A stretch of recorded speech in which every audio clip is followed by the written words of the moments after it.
Alright, so on this video I'm going to be breaking down a tube of 50 mil into points.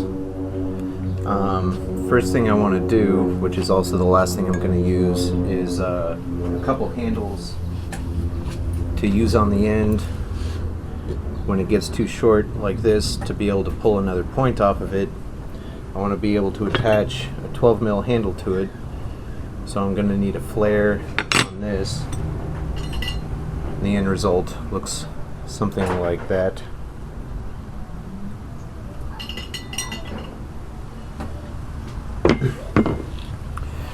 So this flare is actually, it's a little bit difficult to do with just 12 mil, so I've got a little bit of 25 that I'll use to, put a little bit more mass on there.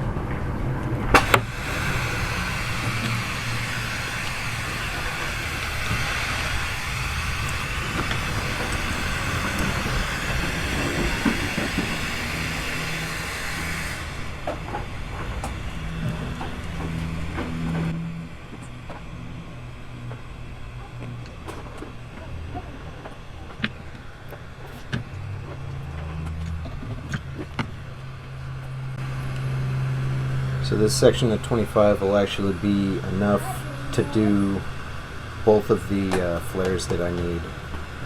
So I'm only going to use half of it per flare.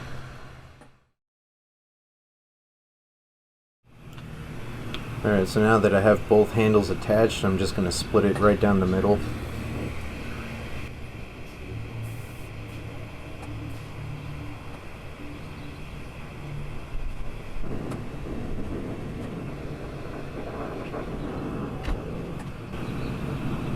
Alright, and I can even kind of pre-shape these sections a little bit since they're already attached.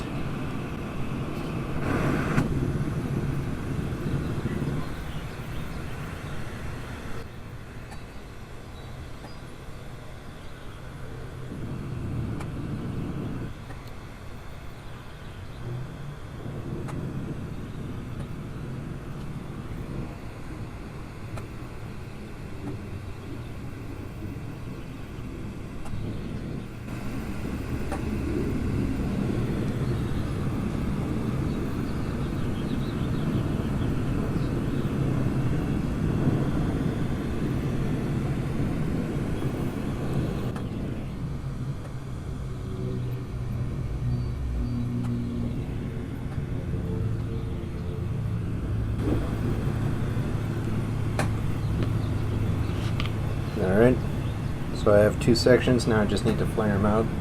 This is actually very similar to flaring out a goblet foot.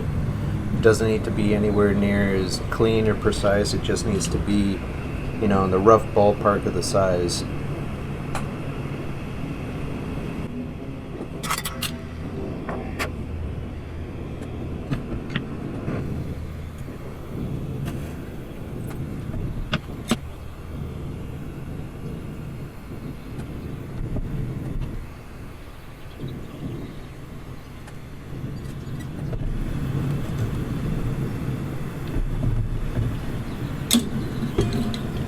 So I've got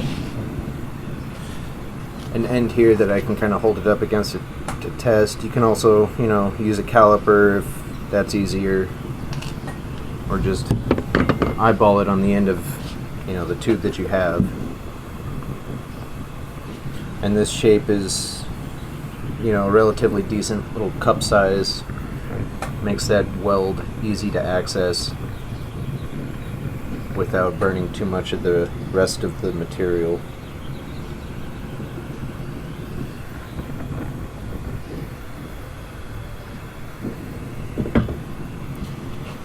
And now I just want to kind of even out the heat base a little bit so that I can let it cool on the bench.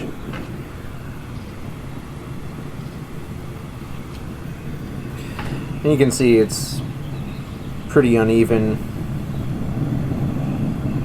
I did this pretty sloppy, but it's definitely around the right size, and it'll stick right on there. So number 2.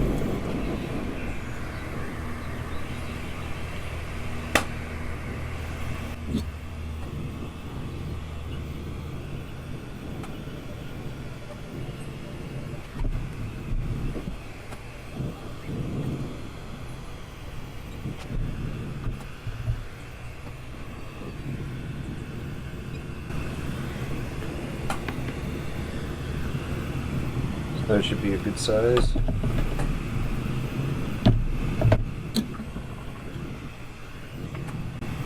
One important thing to keep in mind about doing these is they're right here at the neck.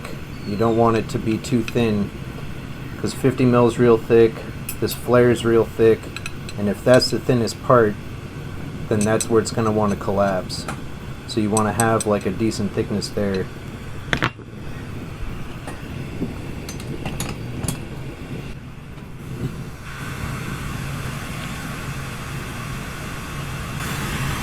Alright, so the first part is to split it in half. And this melt needs to be a lot more material than all the subsequent ones, because I'm basically pulling two handles at the same time.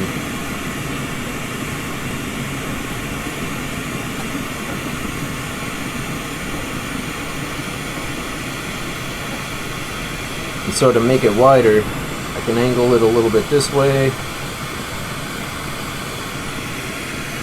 angle it a little bit the other way, and then back to center.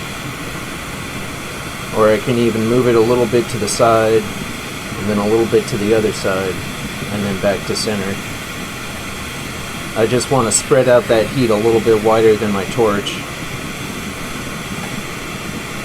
If you've got a bigger torch, you could probably get away without having to do that. This is a Phantom.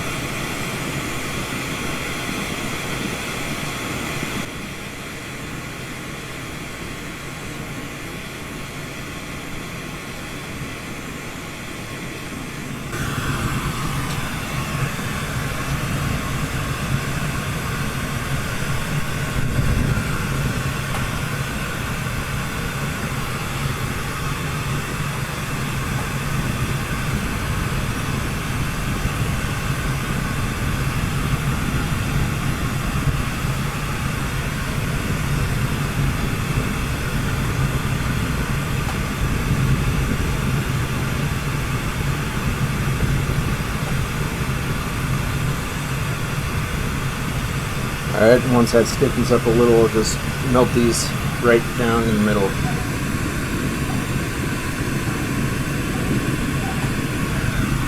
Pop holes in both ends.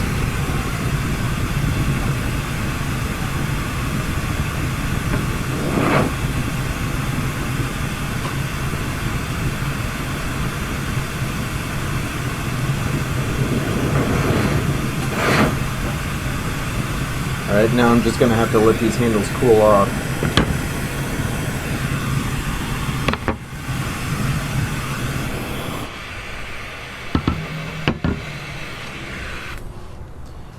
Now once I get into actually pulling points off of these tubes, then I can just switch from one to the other. By the time I'm done with one of them, then the handle on the other one is cooled off. Yeah, it's still a little warm, but it should be fine. It's a little bit off center, but I think I should be able to pull the next point on this one pretty cleanly. Let's check this one real quick. Yeah, this one's a little more wonky, so I'll start with this one, and I'll start by kind of correcting this section and recentering it, and then I'll pull a point.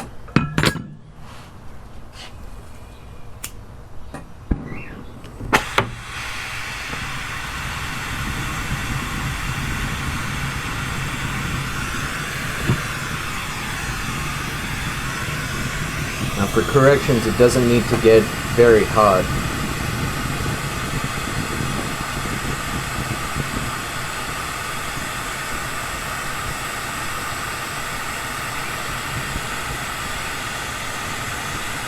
I'm putting most of the heat on the thickest part of the shoulder, and I'm letting a little bit of it travel up to the handle.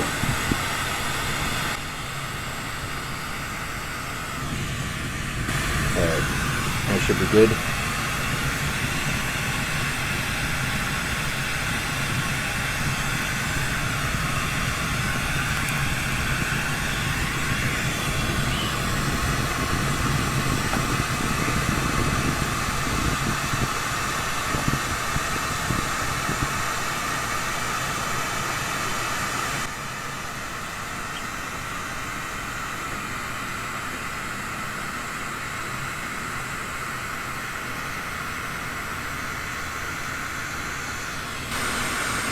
Now it's starting to glow on the outside, but it's still dark on the inside of the wall.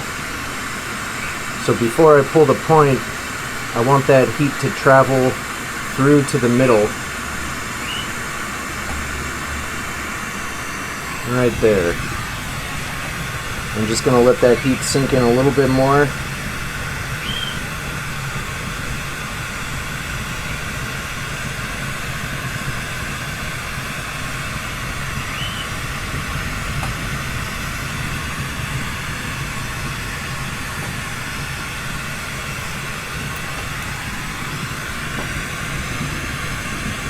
As it's stiffening up, I want to check and make sure that this part, the next point, is aligned properly.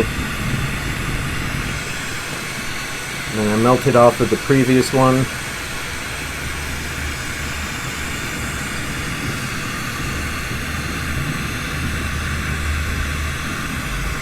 And then pop a hole.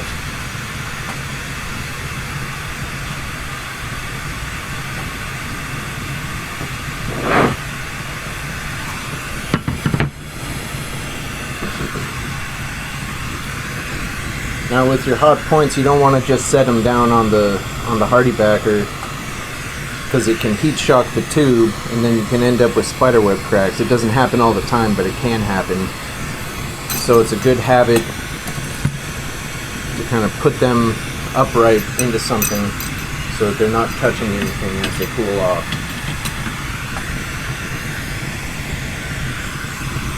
And it's always the first couple of points that you pull off of the full size, the halves of the tube, are the most difficult just because of the weight.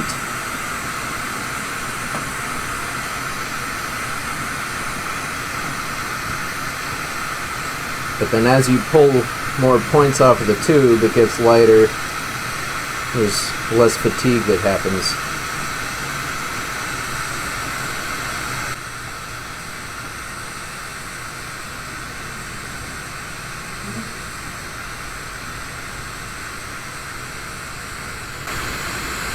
So as that area becomes molten, my left hand is picking up more and more of the weight. So if I just let that droop, then it starts getting out of alignment. But if I maintain the right amount of weight as it becomes available, then I can better control the molten mass that I'm pulling the point from.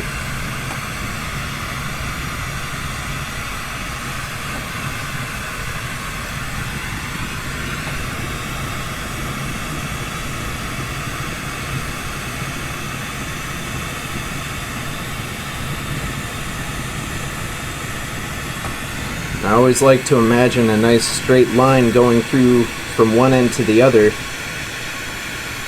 And, sometimes I can even use the reflections of lights to kind of notice any imperfections that are going on.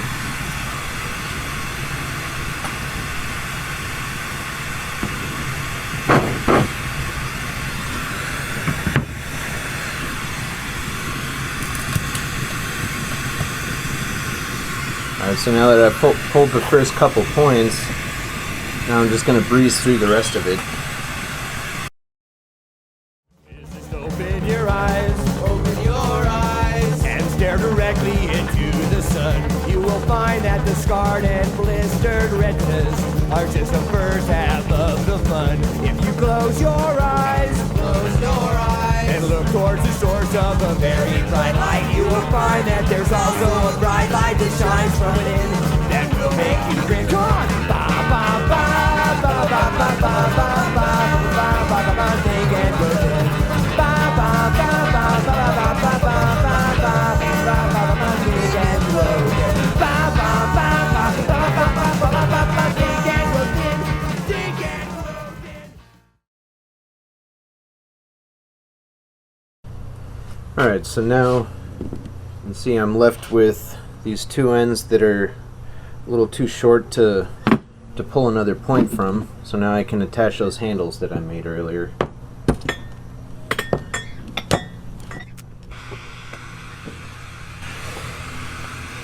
So even these, they have polished ends, but even still, it's good to preheat these ends slowly.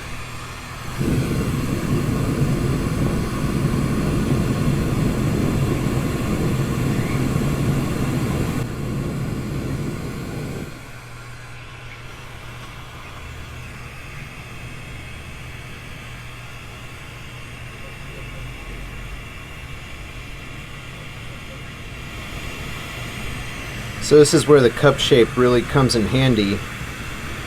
It's a lot more stable. As that leading edge gets hot, it doesn't collapse back like a lot of other shapes do.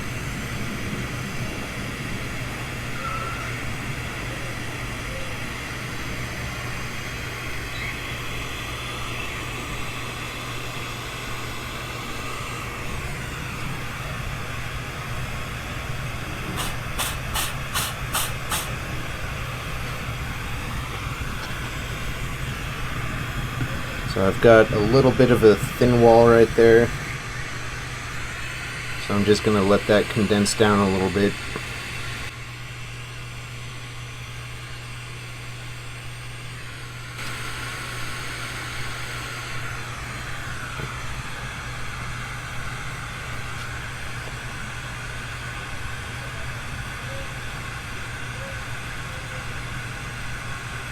And I definitely want that to track center, so that whenever I use that blank, it's good to go. So with these, I'm just gonna, you could cut this into thirds. I'm just gonna go in half with it. They'll be a little bit bigger than my other points, but I'll probably use these for something else like sleeving.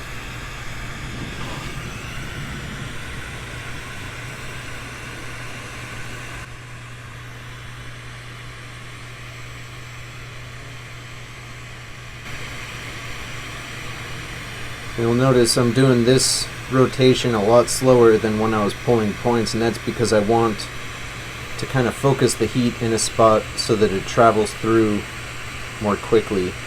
I don't care as much about even heat base and, you know, consistent heat base. I just want to soak that through more quickly. And I want that to condense down. And once it gets hot enough, then I can use the V-necking tool. And that helps speed it up a lot.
Alright, there you go.